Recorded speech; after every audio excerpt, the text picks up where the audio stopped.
மடை தீர்ந்து தாமும் நதியலை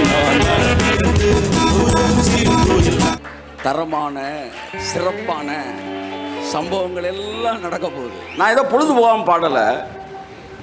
நான் பாடின பாட்டு தீர்க்க தரிசனமா இல்லையான்றத இன்னும் 6 மாசத்துக்குள்ள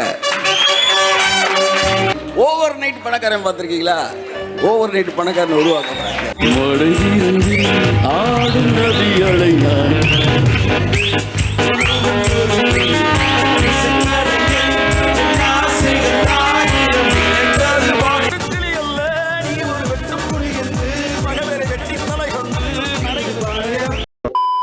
இந்த வீடியோவில் நம்ம என்ன பார்க்க போறோம் அப்படின்னு பார்த்தீங்கன்னா, சமீபத்தில் தேவன் சினிமா பாடல் மூலமாக நம்மோடு பேசுகிறார் அப்படின்னு சொல்லிட்டு மதுரையில் இருக்கிற ஒரு போதகர் ஒரு போதனையை போதித்து கொண்டிருக்கிறார். இதை பத்தி நாம பேசாம விட்டுட்டோம்னு சொன்னா ஒட்டுமொத்த கிறிஸ்தவ மார்க்கமுமே அதை பின்பற்றி வழிவிலகி போக வாய்ப்பு இருக்கிறது. நீங்க சொல்லலாம், அதை எப்படி எல்லாரும் பின்பற்றி போவாங்க? கொஞ்சம் புளித்தமா ஒட்டுமொத்தமா எல்லா மாவையும் புளிக்க பண்ணும். ஆகவே மிக கவனமாக நாம் இந்த காரியத்தை எதிர்கொள்ள வேண்டி இருக்கிறது. ஸோ இந்த போதனையை அந்த சபையார் வரவேற்கிறார்கள். அங்க இருக்கிறவங்க ஆமே நல்ல இல்லையா, அந்த தேவன் சினிமா பாடல் மூலமா பேசுறாருன்னு சொல்லி அந்த பாட்டையும் சேர்த்து பாடிக்கொண்டிருக்கிறாங்க. பாத்தீங்களா? அந்த சபையார் வரவேற்கிறதுனாலதான் இது அந்த சபையாருக்கான வீடியோவை நான் வெளியிட்டு இருக்கிறேன். உங்க சபையில் இருக்கிற ஒவ்வொருவரையும் பார்த்து என்னால பேச முடியாது. ஆனால் இப்ப நான் கேட்கக்கூடிய கேள்வியை நீங்க உங்களுக்குள்ளே கேட்டுக்குங்க, அதற்கு பதில் இருக்கான்னு கண்டுபிடிங்க. அடுத்து என்ன பண்றீங்கன்னா, உங்க போதகர்கிட்ட போய் கேளுங்க. நான் இப்ப வைக்கக்கூடிய எல்லா கேள்வியையும் நீங்கள் கண்டிப்பாக கேட்டு பதில் பெற வேண்டும். சரியா? அதைத்தான் இந்த வீடியோல ஒரு கேள்வியாக நான் வைக்க விரும்புகிறேன். வாங்க வீடியோக்குள்ள போவோம்.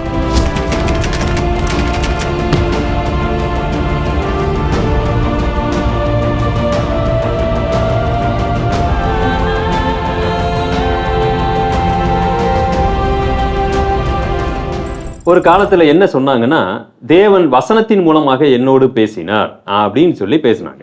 அடுத்து கொஞ்சம் என்ன பண்ணாங்கன்னா, தேவன் என்னோடு தனிப்பட்ட முறையில பேசினாரு. எனக்கு கனவுல பேசினார். நான் வீட்டுல தனியா இருக்கும் பொழுது வெள்ளையா ஒரு உருவத்துல பேசினாரு. இப்படி எல்லாம் பேசி கர்த்தர் எனக்கு இந்த தீர்க்க தரிசனம் கொடுத்தார் என்றெல்லாம் சொல்லி கொண்டிருந்தார்கள். ஆனால் தற்போது ஒரு பரிணாம வளர்ச்சி, புதிய ஒரு கண்டுபிடிப்பு என்ன அப்படின்னு கேட்டீங்கன்னா, தேவன் சினிமா பாடல் மூலமா என்கிட்ட தீர்க்க தரிசனமாய் பேசுகிறார் அப்படின்னு சொல்லி மதுரையில் இருக்கிற போதகர் பேசி கொண்டிருக்கிறார். சினிமா பாடல் மூலமாக தேவன் தீர்க்க தரிசனமா பேசுறாரு. சரிப்பா, இது எப்படி சரியாகும்? வேணா பாருங்க. 6 மாசம் கழிச்சு நான் சொன்ன அந்த விஷயம் நடக்குதா இல்லையான்னு பாருங்க. அப்ப நடந்துருச்சுன்னா நீங்க என்ன பண்ணுவீங்க? உங்களுடைய முகத்தை எங்கே கொண்டு போய் வைத்துக் கொள்ளுவீர்கள் என்ற ஒரு கேள்வியை கேட்பதை நாம பார்க்கிறோம். நீ ஒரு பாட்டை பாடு, நான் இந்த பாட்டை பாடுறேன். நான் பாடின இந்த பாட்டை நான் 6 மாசத்துல ப்ரொஃபட்டிக்கா நிறைவேற்றி காட்டுறேன். அப்ப கடவுள் தான் என்ன பாட வச்சா நோத்துக்குவியா? சரி, இப்ப நமக்கு ஒரு கேள்வி எழும்புகிறது. ஒரு கேள்வி இல்ல, பல கேள்விகள் எழும்புகிறது. இந்த கேள்வி என்ன அப்படின்னு பாத்தீங்கன்னா, தற்போது தேவன் சினிமா பாடல்கள் மூலமாக என்னோடு பேசுகிறார் என்று வைத்துக் கொண்டால் கிட்டத்தட்ட சினிமா பாடல்கள் லட்சக்கணக்கில் இருக்கின்றன. இப்ப நான் என்ன செய்ய வேண்டும்? சினிமா பாடல்களை பழைய எம்ஜிஆர் காலத்துல இருந்து இப்ப சமீபத்துல லேட்டஸ்டா போடப்பட்ட பாடல்கள் வரைக்கும் நான் 24 மணி நேரமும் அந்த சினிமா பாடல்களை போட்டு கேட்க வேண்டுமா?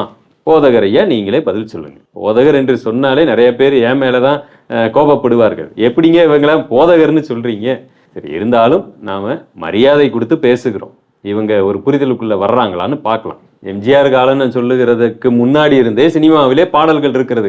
அந்த பாடல்கள்ல இருந்து இந்த நாட்கள் வரைக்கும் சொல்லப்பட்ட பாடல்களை எல்லாம் நான் உட்காந்து போட்டு கேட்கணும். எந்த பாடல் மூலமா தேவன் என்று பேசுவாரு?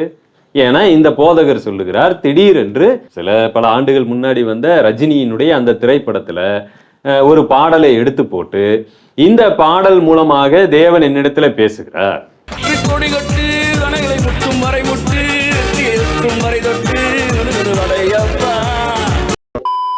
அடுத்து மடை திறந்து என்கிற அந்த ஒரு பாடல் வரிகள் இணையத்துல இப்பொழுது பிரபலமாகி கொண்டிருக்கின்றன. இவர் அந்த பாடல் மூலமாக தேவன் என்ன அதே மாதிரி ஒரு ப்ராஃபெட்டிக் பாடலாக அதன் மாதிரி என்ன நடத்த போறாரு? மடை திறந்து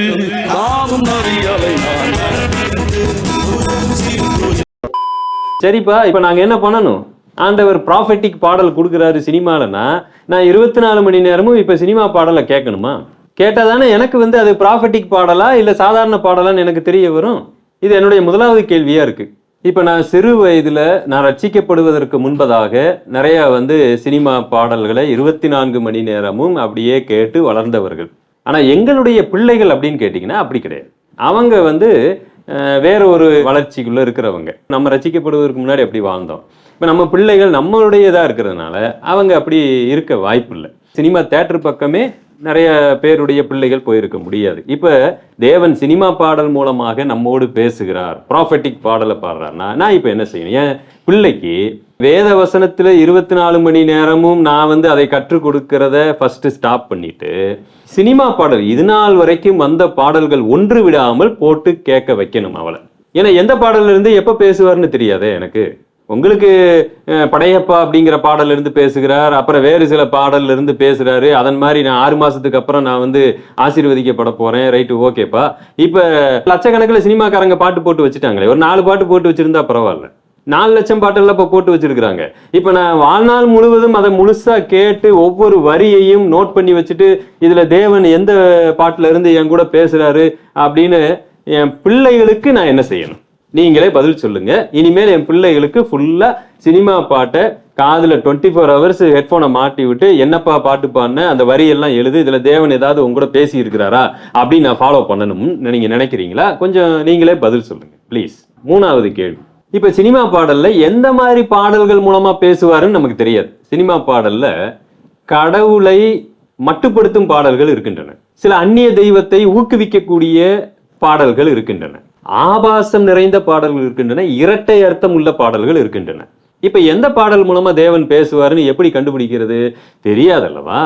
ஏன்னா இதே நபர் தான் மதுவை சொர்க்கம் அது இதுன்னு சொல்லி பாடினாரு. அது மதுவையும் ஆபாசத்தையும் ஊக்குவிக்கக்கூடிய அந்த பாடலை கூட கர்த்தர் பேசுகிறான்னு பாடினவர். இப்ப நான் என் பிள்ளைகளுக்கும் நானும் குடும்பமா உட்காந்து என்ன மாதிரியான பாடலை கேட்கணும்? எல்லா பாட்டையும் கேட்கணும், ஒண்ணு விடாம. அது ஆபாச பாடலா இருந்தாலும், இரட்டை அர்த்தம் உள்ள பாடலா இருந்தாலும் சரி, அந்நிய தெய்வத்தை ஊக்குவித்து பாடக்கூடிய பாடலா இருந்தாலும் சரி. ஏன்னா இந்தந்த பாடல்ல தேவன் பேசுவார்னு நான் ஹிண்டா கொடுக்க போறாரு? வாய்ப்பே இல்லையே. அப்ப எல்லா பாடலையும் நான் எழுதி வச்சு அந்த ஆபாச வரிகளை என் பிள்ளைக்கும் கற்றுக் கொடுக்கணும். என்ன சொல்ல வரீங்க? அப்பதானே தீர்க்க தரிசனமா சினிமா பாடல் மூலமா என் தேவன் பேசுவதை நான் கேட்க முடியும். இதுவும் என்னுடைய கேள்வியா தான் இருக்கு. இல்ல நீங்களே கூட வகுத்து கொடுத்துருங்களேன், தேவன் வந்து என்னென்ன மாதிரி எந்தெந்த படத்துல இருந்து எந்த பாடல் மூலமா பேசுவாருங்கிறத நீங்களே ஒரு பெரிய லிஸ்ட் போட்டு கொடுத்துட்டீங்கன்னா நாங்க ஃபேமிலியா உட்காந்து அந்த பாடலை கேட்டு நாங்க வந்து தீர்க்க தரிசனத்தை புரிந்து கொள்ள வாய்ப்பு இருக்கிறது எங்களுக்கு. என்ன சொல்ல வர்றீங்க? இதையும் உங்க கேள்வியா வைக்கிறேன். சபை விசுவாச பிள்ளைகளே, ஐயா உங்க போதகர்கிட்ட இதையும் கேட்டு தெளிவுபடுத்திக்கிங்க. அடுத்த கேள்வி, 4வது கேள்வி, சில பல காலம் முழுவதும் எங்களுடைய ஊழியர்கள் பெரியோர்கள் கர்த்தர் வசனத்தின் மூலமாய் பேசுகிறார் சொல்லி எங்களுக்கு சொல்லி கொடுத்து வந்தாங்க. ஆனா இப்ப மதுரையிலிருந்து கிளம்பி இருக்கக்கூடிய இவரை போன்ற சிலர், இன்னும் கூட சில பேர் இந்த சினிமா பாட்டை அங்கங்க பாடுறதெல்லாம் நான் பார்த்துக்கிட்டு இருக்கிறேன். இவங்க என்ன சொல்லி தராங்க? தேவன் சினிமா பாடல் மூலமா தீர்க்க தரிசனத்தை சொல்றாருன்னு சொல்லி இவங்க இது பண்றாங்க. இப்ப இதற்கு அப்புறம் தேவன் வேற மெத்தட் எதையாவது மாத்திருவாரா? அதையும் சொல்லுங்க. இது என்னுடைய கேள்வியா இருக்கு. என்னன்னு கேட்டா, இப்ப சினிமா பாடல் மூலமா தீர்க்க தரிசனம் சொன்னவர் நாளைக்கு சினிமா டயலாக் மூலமா, படங்கள் முழுவதும் சினிமா டயலாக் இருக்கு பாருங்க, அந்த படம் முழுவதும் சினிமா டயலாக் மூலமா கர்த்தர் என்னோடு பேசினார், 6 மாசம் கழிச்சு இதன்படி நான் நடக்க போகிறேன் அப்படின்னு சொல்லி, ஒருவேளை அந்த மாதிரி ஏதாவது இருந்துச்சுன்னா அதுக்கு என்ன வழிமுறைகள்னு சொல்லிருங்க. ஏன்னா நாங்க வந்து சினிமா பாடலை ஃபுல்லா கேட்கறதுக்கே எங்களுக்கு பல வருடங்கள் ஆகும். இப்ப சினிமாவையே ஃபுல்லா ஆரம்பத்துல இருந்து கிடையாது, சினிமா வரி மூலமா கூட தேவன் பேசலாம் அல்லவா? எந்த மாதிரியான சினிமாக்கள்? ஆபாச சினிமாக்கள், இரட்டை அர்த்தம் உள்ள சினிமாக்கள், ரத்த வெறி பிடித்த சினிமாக்கள், விக்கிரக ஆராதனை ஊக்குவிக்கிற சினிமாக்கள், பேய் பிசாசு சினிமாக்கள், இதுல எந்த சினிமாவில் பார்த்து அந்த டயலாக்ஸ் எல்லாம் நாங்க நோட் பண்ணி வச்சு கர்த்தர் எங்களோடு பேசுவார்னு ஏதாவது ப்ராஃபட்டிக் வேர்டுன்னு எப்படி கண்டுபிடிக்க முடியும்? அதையும் கொஞ்சம் பார்த்து சொல்லிட்டீங்கன்னா நல்லா இருக்கும். ஏன்னா இன்னைக்கு சினிமா பாடல் மூலமா பேசினவர் நாளைக்கு சினிமா டயலாக் மூலமா பேச மாட்டாரா? சரி, இதையே நாங்க 24 மணி நேரமும் பார்த்து கொண்டு இருக்கிறதுக்கே எங்களுக்கு இனிமேல் வாழ்நாள் போதாது. அத்தனை சினிமாக்கள் வந்திருக்கிறது. இப்ப தெலுங்கு நபர்களுக்கு தெலுங்கு சினிமா பாடல்கள் மூலமா பேசுவாரு, தமிழ் மக்களுக்கு தமிழ் சினிமா மூலமா பேசுவாரு. கிட்டத்தட்ட லட்சக்கணக்கான சினிமாக்கள் வந்திருக்கின்றன.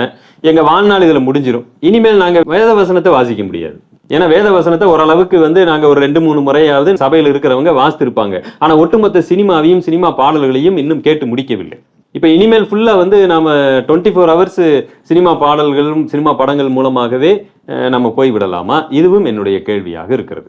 கடைசியா இதையெல்லாம் நியாயப்படுத்துவதற்கு உங்கள் சபையில சொல்லுகிற ஒரு பதில் என்ன அப்படின்னா, நான் சொன்ன இந்த சினிமா பாடல் தீர்க்க தரிசனம் 6 மாசம் கழிச்சு நடந்துருச்சுன்னா நீ என்ன பண்ணுவ? உண்மையிலே இதை கேட்கும்போது ரொம்ப வேதனையா இருக்கு. சாத்தான் சொல்லுகிறான், நீ என்னை பணிந்து கொண்டால் நான் உனக்கு ராஜ்யத்தை தருவேன். நீ பணிந்து கொண்டுதான் பாரு, நான் தரனா இல்லையான்னு பாரு. தந்ததுக்கு அப்புறம் பாத்தியா, பணிந்து கொண்டதுனாலதான் இது நடந்துருச்சு. உங்களுக்கு இது புரியலையா? இவர்கள் இதற்கு கொடுக்கக்கூடிய பதில் தான் ரொம்ப வேதனையா இருக்கு. 6 மாசம் கழிச்சு இந்த சம்பவம் நடந்து விட்டால் அப்ப நான் சொன்னது சரின்னு நீங்க நம்புறீங்க, நம்பித்தானே ஆகணும் என்பது போன்ற கருத்துக்களை நீங்க சொல்லுவது மிக மிக மிக தவறானது. எப்படி சொல்லுகிறேன்? ஒரு பொய் தீர்க்கதரிசி நான் சொன்னதை நடத்தி காண்பிச்சாலும் அவன் பின்னாடி போகாது என்ற அளவா வேதம் சொல்லுகிறது. ஒருவேளை இப்படி நீங்க யோசிங்க, சாத்தானானவன் ஆண்டவர்கிட்ட வாக்குத்தத்தம் பண்ணுகிறான், நீ என்னை பணிந்து கொண்டால் இதையெல்லாம் தருவேன் என்று சொல்ல பொய்யா சொல்றான். உண்மைதான், சாத்தானை பகிர்ந்து கொண்டிருந்தால் இந்த உலகத்தினுடைய பொருளை கூட அவனால கொடுக்க முடியும். அவன் ஒன்னும் பொய்யா வாக்குத்தத்தம் பண்ணல. சரி, இதை இப்படியும் கேள்வி கேட்கலாம். சாத்தானானவன் உங்களை வழிவிலக செய்வதற்கு இப்படி ஒரு தந்திரத்தை கையாண்டிருக்கிறான் என்று சொன்னால் அது உண்மைதானே? சாத்தான் தான் இதை செஞ்சிருக்கிறான். எப்படி? நீ சினிமா பாடல் மூலமா நீ ஆண்டவருடைய வார்த்தையை தேடுன்னு சொல்றான். இப்ப சினிமா பாடல்ல ஒண்ணு இருக்கு, நாளைக்கே நீ பணக்காரனாய் மாறி விடுவாய். ஒருவேளை நாளைக்கே பணக்காரனா ஒருத்தர் மாறிட்டாரு, சினிமா பாடலை நம்பி நாளைக்கு பணக்காரனா மாறிட்டாரு. இனி அடுத்தவர் என்ன பண்ணுவாரு? வேத வசனத்து பக்கமே வரமாட்டாரு, சினிமா பக்கத்துலதான் உட்கார்ந்துருப்பாரு, சினிமா பாடல தான் பாடிட்டு இருப்பாரு. இப்ப சாத்தான் வேத வசனத்தை விட்டு வழிவிலக செய்வதற்கு இப்படி ஒன்றை செய்திருக்கிறான். அப்ப நீங்க இது சரியா தவறான்னு எப்படி நிரூபிக்கிறீங்க? எப்படி அதை ஊர்ஜிதம் பண்றீங்கன்னா, 6 மாசம் கழிச்சு என் வாழ்க்கையில நடந்தா அது கர்த்தர் அனுமதிச்சாரு, நடக்கலைன்னா அது தப்பு அப்படிங்கிறது எந்த விதத்துல சரி? இப்படி என்னைக்குமே நீங்க ஒரு சத்தியத்தை தீர்மானிக்க கூடாது. 6 மாசம் கழிச்சு நடந்தா மாத்திரம் இந்த முறை சரியானதா? 6 மாசம் கழிச்சு நடந்துருச்சுன்னா இனிமேல எல்லாருமே சினிமா பாட்டு பின்னாடி போக வேண்டியதுதான். யாரும் வசனத்துக்கு பின்னாடி வர வேண்டிய அவசியமே இல்லை. அதை உருவாக்குவதற்கு சாத்தான் எந்த விலையும் கொடுப்பான். உங்களை பணக்காரனா மாத்துவான், உங்களை சரீர சுகமுள்ளவனா வச்சுக்குவான், உங்களுக்கு எந்த பிரச்சனையும் வராம அப்பதான் நீங்க என்ன பண்ணுவீங்க? சினிமா பாட்டுல தேவனுடைய தீர்க்க தரிசனத்தை தேடிட்டு இருப்பீங்க. ஒருவேளை 6 மாசம் கழிச்சு இது நடக்கலைன்னா நீங்க திரும்பி வருவீங்க. இது பொய்யுப்பா, திரும்பி வருவீங்க. நான் கேட்கிறேன், ஏன் இது உங்களுக்கு முன்னாடியே பொய்ன்னு தெரியாதா? சினிமா பாடல்ல தேவனுடைய தீர்க்க தரிசனம் எப்படி வெளிப்படும்? அந்த சினிமா பாடலை எழுதும் பொழுது அந்த எழுதினவர்கள பாதி பேரு குடிகாரர்கள், கர்த்தரை அறியாதவர்கள், அல்லது மாற்று மதக்காரர்கள், விக்கிரகத்தை வழிபடக்கூடியவர்கள், தேவனே இல்லை என்று சொல்லுகிறவர்கள், விபச்சாரக்காரர்களா இருக்க முடியும். எத்தனை விஷயங்கள் இருக்கிறது. திருடர்களா இருக்க முடியும், மற்றவர்களை ஏமாற்றுகிறவர்களா இருக்க முடியும், மற்றவர்களுடைய பாடல்களை ஏமாற்றி எழுதினவர்களா இருக்க முடியும். எத்தனையோ பேருடைய வயிற்றில் அடித்து சம்பாதித்த ஒரு செயல்பாடா எதுவுமே நமக்கு தெரியாது. அந்த வரிகளை தேவன் எடுத்து தன்னுடைய தீர்க்க தரிசன வசனமாய் பேசுகிறார். அப்ப கர்த்தருக்காக ரத்தம் சிந்தி தங்களுடைய வாழ்நாளிலே பரிசுத்த ஆவியானவர் மூலமா பேசின இந்த வேத வசனத்தை எவ்வளவு நாம் கொச்சைப்படுத்தி கொண்டிருக்கிறோம் என்று உங்களுக்கு தெரிகிறதா? இப்படி சினிமா பாடல்கள் மூலமா தேவன் தீர்க்க தரிசனம் பேசுகிறாரா இல்லையான்னு நாம ஒரு வீடியோ போட்டிருக்கிறோம் பாருங்க. இதுவே கேவலமா இருக்கு. இது நம்ம கிறிஸ்தவத்தின் அவல நிலையை காண்பிக்குது. அந்த சபையார் உட்காந்துக்கிட்டு அப்படியே சினிமா பாட்டை எல்லாரும் சேர்ந்து பாடினாங்க பாத்தீங்களா, உலை நடுங்குகிறது. இதெல்லாம் இனிமேல் நாளைக்கு பாருங்க, இது எவ்வளவு பெரிய ஆபத்துல போய் முடியும். இந்த கண்பானவர்களே, தயவு செய்து சாத்தான் உங்களை வழிவிலக செய்திருக்கிறான். அந்த சபைக்கு போற ஒவ்வொருவரும் நீங்கள் கணக்கு கொடுக்க வேண்டி இருக்கும். சாதாரணமான கணக்கு அல்ல. அன்னைக்கு நீங்க கண்ணீர் வடிக்கக்கூடிய, கதறி அழக்கூடிய ஒரு சூழ்நிலை வர வாய்ப்பு இருக்கிறது. எச்சரிக்கை பிரியமானவர்களே, மற்றவர்களுக்கு இடரல் உண்டாக்காமல் இருங்க. சினிமா பாடல்களிலே தேவன் தீர்க்க தரிசனத்தை சொல்லி நீங்கள் அதை சந்தோஷமா பின்பற்றி கொண்டிருக்கிறீங்க. எவ்வளவு வெட்கக்கேடு. இந்த பதிவு ஒரு எச்சரிப்பு பதிவு. உங்க சபையில நான் கேட்ட எல்லா கேள்வியும் உங்களுக்குள்ளே நீங்க கேட்டு பாருங்க. அடுத்து உங்க போதகர்கிட்ட கேளுங்க. இப்ப நான் என்ன செய்யணும்? இனிமேல் வந்த எல்லா சினிமாவையும் போட்டு உட்காந்து பாடலை கேட்டுக்கிட்டு இருக்கணுமா? எந்த பாடல் மூலமா தேவன் என்கிட்ட பேசுவாரு? நீங்களே சொல்லுங்க. இதை பார்த்து கொண்டிருக்கக்கூடிய மாற்று மதக்காரர்களாகட்டும், தயவு செய்து, எங்கேயோ ஒரு சிலர் இவங்க தப்பு பண்ணிட்டு இருக்கிறாங்க, இது கிறிஸ்டியானிட்டி கிடையாது. இவர்கள் கர்த்தருடைய ஊழியர்களும் அல்ல. இவங்க கையில பைபிள் வச்சுக்கிட்டு கர்த்தரை அறியாமல் போதித்துக் கொண்டிருக்கிறார்கள். இவங்களை நாங்க தவறு என்று சொல்லுகிறோம். கிறிஸ்டியானிட்டியில் தவறு இல்லை, கிறிஸ்தவத்தில் தவறு இல்லை, பைபிள்ல எந்த தவறும் இல்லை. ஒரு சிலர் இவங்க இப்படி செய்து கொண்டிருக்கிறது, அதை நாங்க தவறுன்னு சுட்டி காண்பிச்சு நாங்கள் நல்வழிப்படுத்துகிறோம். எல்லா காலகட்டத்திலும் கிறிஸ்தவத்திற்கு இப்படிப்பட்ட ஆபத்துகள் வந்திருக்கிறது. ஆனால் நல்வழிப்படுத்தும் பொழுது கிறிஸ்டியானிட்டி இல்லாத நபர்கள் நீங்க இதை பார்த்துட்டு என்னடா அது இதுல எல்லாமே இப்படித்தான் இருக்கும் போல் இருக்கு என்று பொத்தாம்பதுவாய் நீங்கள் நினைத்து விட வேண்டும். இவர்கள் எல்லாம் நேற்று மழையில் முளைத்த காளான்கள், காணாமல் போய் விடுவார்கள். ஆனால் அதை தவறு என்று சுட்டி காண்பிக்கக்கூடிய பொறுப்பு எங்களை போன்றோருக்கு இருக்கிறது. ஸோ அடுத்த ஒரு வீடியோவில் நான் உங்களை சந்திக்கிறேன். தேங்க்யூ. God bless you.